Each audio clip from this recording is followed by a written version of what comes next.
Salve, salve pessoal! Muito bom dia a todos vocês. Eu sou o professor Valmson Regis de Almeida e essa é a primeira videoaula de duas videoaulas relativas aos conteúdos da nossa semana 2, do nosso capítulo 2 do nosso e-book do curso FIC Fundamentos de Lógica, Teoria dos Números e Criptografia da plataforma Mais IFMG. Nessas duas videoaulas nós abordaremos curiosidades com relação aos conceitos discutidos nesse capítulo, que são conceitos relacionados ao estudo da teoria dos números. Esses conceitos são o conceito de divisibilidade e divisão euclidiana, números primos, teorema fundamental da aritmética e o algoritmo de Euclides e o teorema de Bézot, que estão relacionados ao cálculo do máximo divisor comum. Na primeira aula, a aula de hoje, nós vamos trazer duas curiosidades com relação aos dois primeiros temas. Na aula, ao final do nosso capítulo 2, nós traremos um vídeo com curiosidades com relação aos dois últimos capítulos, certo? E esse capítulo tem relação direta com a compreensão do último capítulo que trará os conceitos de criptografia, ok? Como primeiro problema ou primeira discussão da nossa aula de hoje, eu trouxe um problema aqui para a gente pensar sobre ele, para nós discutirmos as hipóteses. Vamos lá. Imagine um triângulo retângulo que tenha todos os seus lados inteiros. É possível que seus catetos sejam ambos ímpares? Ou seja, essa figura, um triângulo que contém a hipotenusa inteira e os dois catetos ímpares. Será que essa figura existe? Será que realmente eu consigo formar um triângulo com os lados satisfazendo essas condições que eu estabeleci? Ora, existem triângulos com lados inteiros, Acho que todo aluno que passou pelo ensino médio deve ter pelo menos se habituado a alguma vez na vida ter visto o triângulo 3, 4, 5. Ele é um clássico, Catetos 3, 4 e hipotenusa 5. Ou triângulos de cateto 5, 12 e hipotenusa 13. Esses números costumam ser chamados na literatura de ternas pitagóricas, que são números inteiros que formam lados de um triângulo retângulo, certo? Só que aqui eu não quero que sejam três inteiros quaisquer. Eu quero que o triângulo tenha os dois catetos ímpares e a hipotenusa inteira. Será que esse triângulo existe? Vamos, se eu olhando para a figura assim, não vejo nenhum problema. Eu acho que deve existir. Vamos ver. Vamos lá, gente. Vocês aprenderam no nosso e-book, e vocês com certeza lembram-se disso das aulas da educação básica, que quando você divide um número natural qualquer por 4, existem 4 possibilidades de resto. Ou o resto é 0, ou o resto é 1, ou o resto é 2, ou o resto é 3.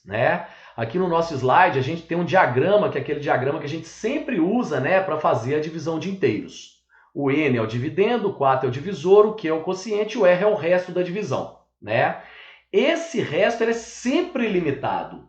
O resto nunca pode ser negativo e o resto nunca pode ser maior do que o divisor. Vocês viram o porquê disso no nosso e-book, Se a gente deixasse o resto flutuar livremente, a divisão não seria única, Então, por esse motivo, a gente pode enquadrar, então, todos os números naturais em 4 grandes classes.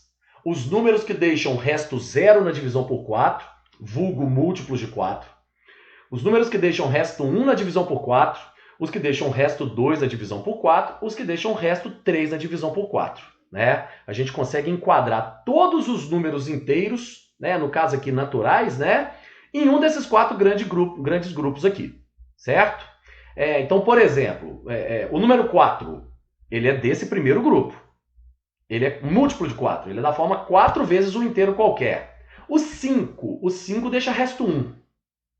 O 6 deixa resto 2 na divisão por 4. O 7 deixa resto 3 na divisão por 4.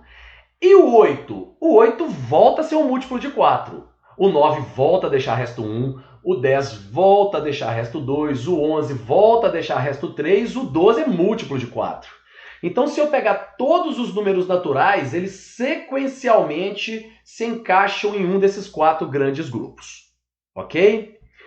Perceba, algo que vai ser importante para a nossa conclusão final, que nessa sequência, obviamente, se o número é par, o consecutivo é ímpar, Então, O número que é múltiplo de 4 é claramente par.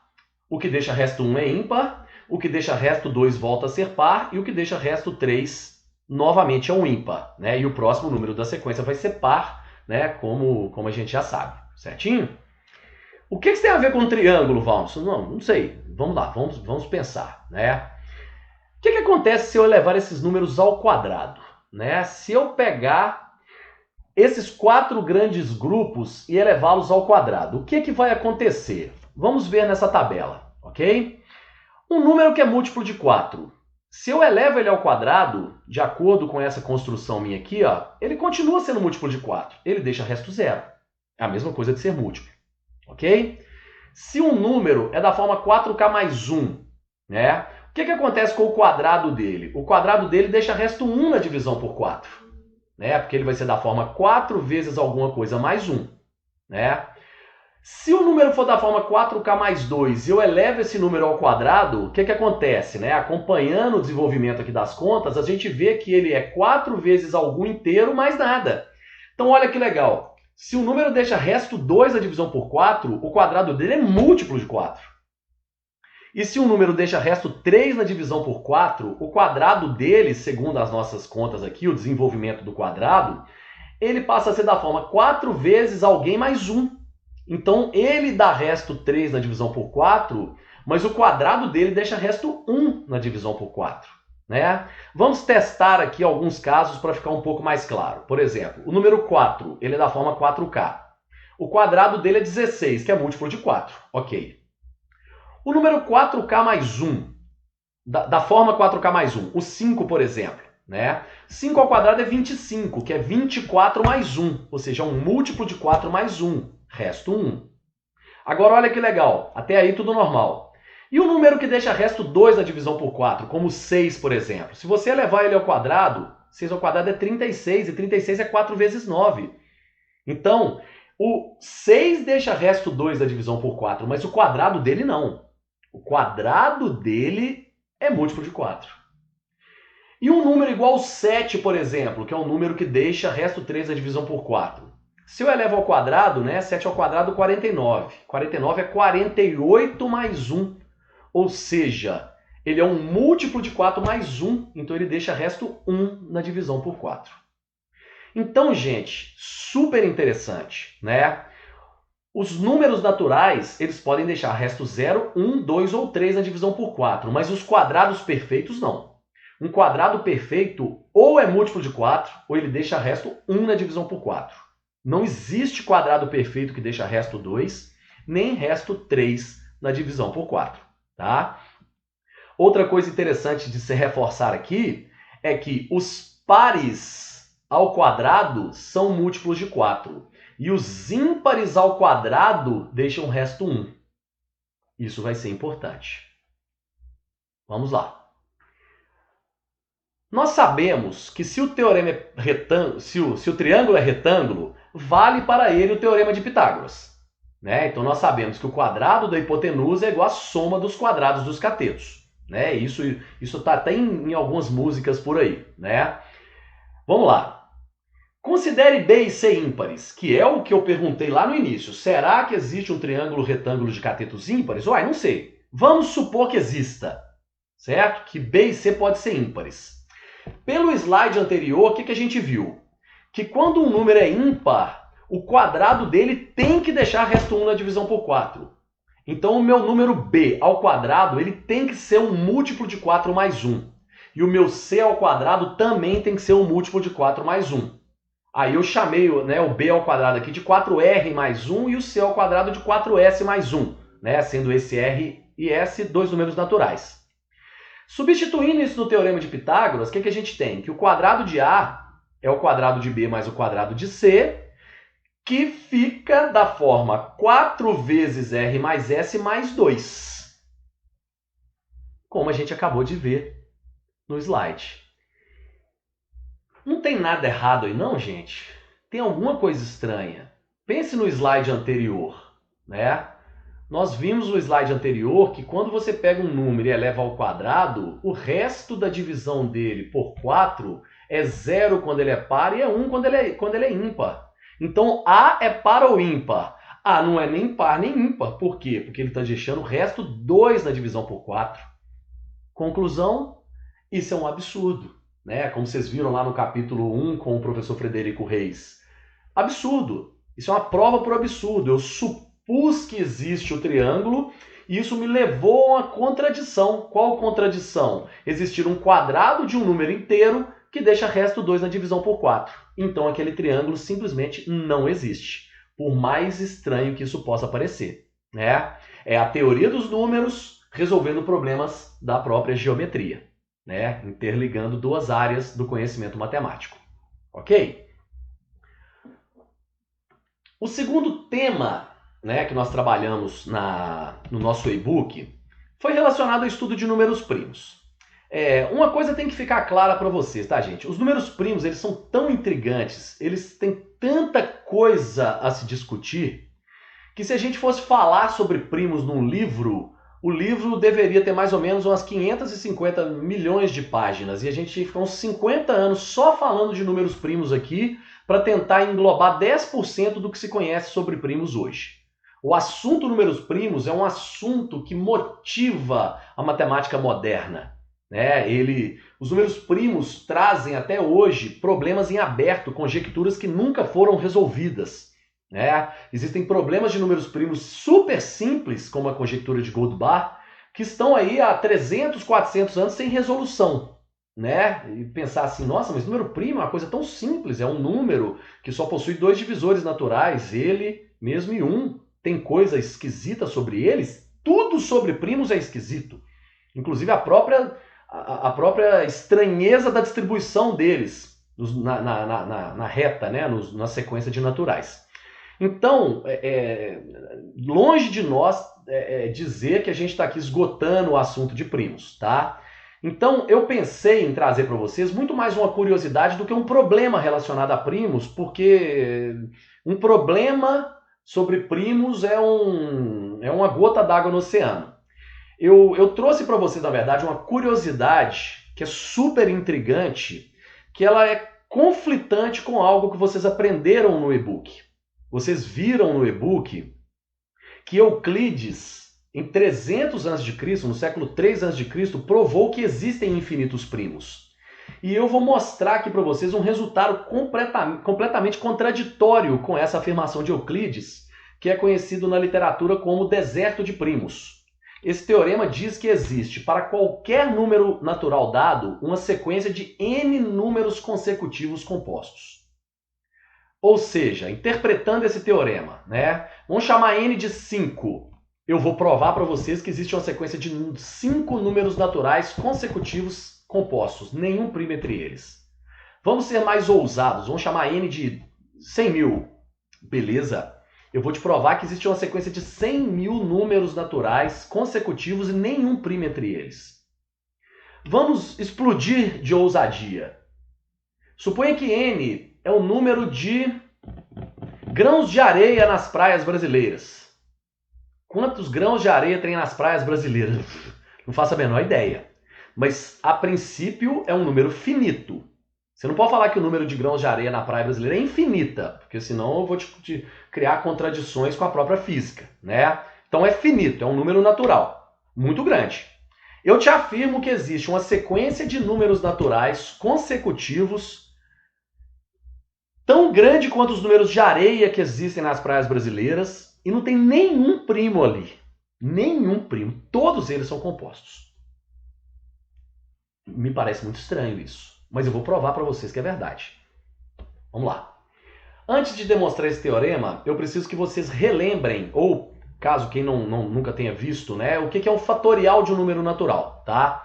Quando vocês veem um número com exclamação na frente, um natural com exclamação na frente, isso não significa n com exclamação no sentido linguístico, né? Isso é n fatorial.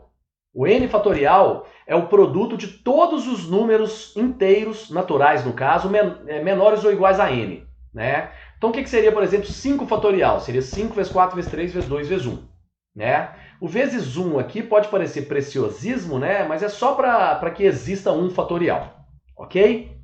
Vamos lá, gente. Considere essa sequência de números naturais, ok?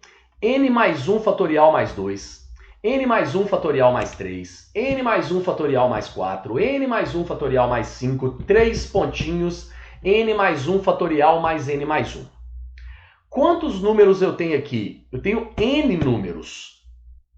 E todos eles são consecutivos. Por quê? Porque eu parti de um certo valor, que é o n mais 1 fatorial, que vale quanto? Não sei, depende de n, mas é um número natural definido.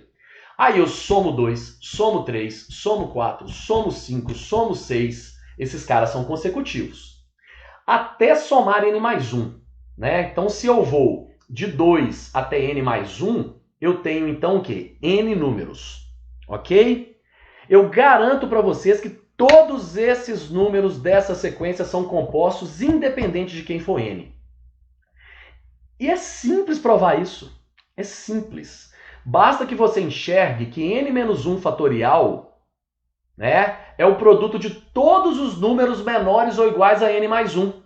Então, esse número, ele possui o 2 na sua fatoração, ele possui o 3, ele possui o 4, ele possui o 5, né? Ele possui todos os números até n mais 1 multiplicados, né? Então, se eu pegar o primeiro termo daquela sequência, que é o n mais 1 fatorial mais 2, o 2 está na primeira parcela e o 2 está na segunda parcela.